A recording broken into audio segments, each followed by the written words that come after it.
Hello everyone, welcome to Exam Pressure. Myself Advocate Tanuja. So in today's series we are going to talk about dowry death. So आज का मेरा basic main motive ये था ये topic choose करने का कि लोगों को ऐसा लगता है कि आज की डेट में डाउरी डेथ्स नहीं हो रही और this is the thing of past. But अगर हम नेशनल क्राइम रिकॉर्ड ब्यूरो की माने तो प्रतिदिन इंडिया में 19 महिलाएं डाउरी डेथ का शिकार आज भी हो रही हैं.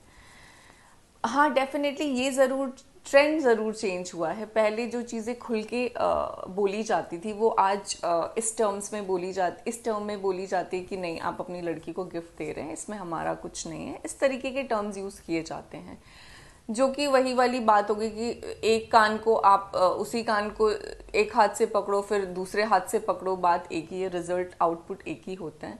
सो let's discuss this topic today in our video. So let's move.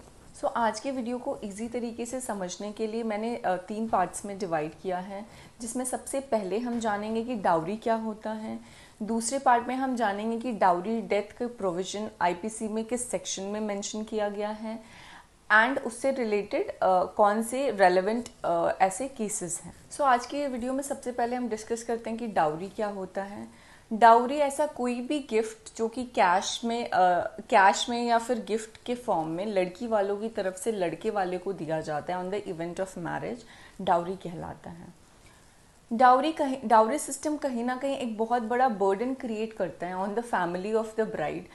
And ये एक one of the important reason है मेरे हिसाब से कि फीमेल फिटिसाइड स्टिल इंडिया में प्रेवलेंट है.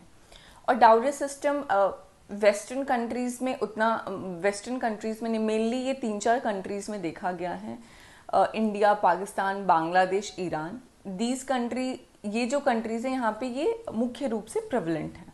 सो आइए हम डिस्कस करते हैं कि आईपीसी की किस धारा में डाउरी डेथ को डिफाइन किया गया है. सेक्शन 304B ऑफ आईपीसी जो कि डाउरी डेथ की बात करता है. अब इसको डिटेल में हम डिस्कस करते हैं कि डाउरी 304B में क्या प्रोविजंस दिए गए हैं. 304B कहता है अगर किसी भी विवाहित महिला की मृत्यु शादी के विद इन 7 ईयर्स में हो जाती है, ऐसे केस को हम डाउरी डेथ कंसिडर करेंगे. बट उसके कंसिडरेशन के लिए कुछ ऐसे इंग्रेडिएंट्स हैं या कुछ ऐसी सर्टेन कंडीशंस हैं जो कि फुलफिल होनी चाहिए. इसमें पहले आता है अगर उस महिला की मृत्यु बॉडीली बर्न से हुई है या फिर बॉडीली इंजरी से हुई हो या फिर उसकी मृत्यु जलने की वजह से हुई हो या उसकी डेथ के बाद ये पता चलता है कि उसकी डेथ एक नेचुरल सर्कमस्टांसेस में नहीं हुई है.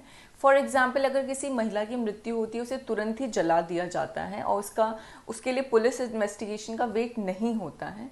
ऐसी स्थिति में कोर्ट प्रिज्यूम करेगी कि उस महिला की मृत्यु नेचुरल सर्कमस्टांसेस में नहीं हुई है. इसमें एक और टर्म है as soon before her death if she was subjected to a cruelty in connection with the dowry. ये कहता है कि उसकी डेथ से पहले अगर उस महिला को उसके हस्बैंड या उसके रिलेटिव्स ने उसके साथ क्रुएलिटी की हो, जो कि अकॉर्डिंग टू सेक्शन 498A, मैंने इसको डिटेल में मेंशन किया हुआ है, आप उस लिंक को भी चेक कर सकते हैं. अगर उसके साथ ऐसा हुआ है जो कि कनेक्शन विद डाउरी है तो ऐसे केस में भी हम इसे डाउरी डेथ ही कंसिडर करेंगे. सो आइए हम इसमें एक टर्म दिया हुआ है इस सेक्शन में जो कि है सून before the death of a women. इस टर्म पे काफ़ी केसेस आए जिसमें कि कोर्ट ने डिफरेंट इंटरप्रिटेशन दिए. कई बार ये भी आया कि सून बिफोर डेथ का मतलब सिर्फ मरने से पहले अगर उस महिला के ऊपर कोई हरासमेंट हुआ हो उसको हम सून बिफोर डेथ की श्रेणी में डालेंगे. But in the case of the S Rao versus Yadla Srinivas Rao 2003 के केस में कोर्ट ने इसे क्लैरिफाई किया कि सून बिफोर डेथ का क्या मीनिंग है अंडर सेक्शन 304B. कोर्ट ने कहा कि सून बिफोर डेथ का ये मतलब नहीं है कि जस्ट एक दिन पहले अगर महिला के साथ कुछ हुआ वो तुरंत जाके सुसाइड कर लेती है तो उसे हम डाउरी डेथ मानेंगे. बल्कि कोर्ट ने ये कहा कि अगर किसी महिला के साथ 5 दिन पहले या 1 महीने पहले या कुछ ऐसे टाइम से उसके साथ उसके साथ हरासमेंट या क्रुएलिटी हो रहा था, ऐसे केस को भी हम सून बिफोर डेथ में ही कंसिडर करेंगे. But there has to be a live link between the harassment and the death of a women.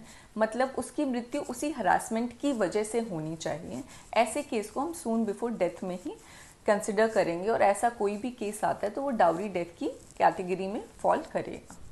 अगर जो भी कंडीशंस मैंने आपको बताई हैं अगर वो फुलफिल होती हैं, ऐसे केस में कोर्ट ये प्रिज्यूम करेगा कि जो महिला की मृत्यु हुई है वो डाउरी डेथ है और burden of proof will be on defendant. इसके लिए सज़ा का प्रावधान भी आईपीसी में दिया गया है, जो कि है मिनिमम इस केस में 7 साल की सज़ा और मैक्सिमम इस केस में लाइफ इम्प्रिजनमेंट तक हो सकता है। यह एक नॉन बेलेबल ऑफेंस है, non bailable, non compoundable and cognizable offence है। सो या that's it for today series.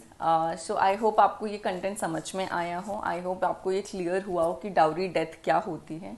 अगर आपको सब कुछ समझ में आ रहा है तो please share, like, comment and subscribe to my channel. Thank you so much. Thank you.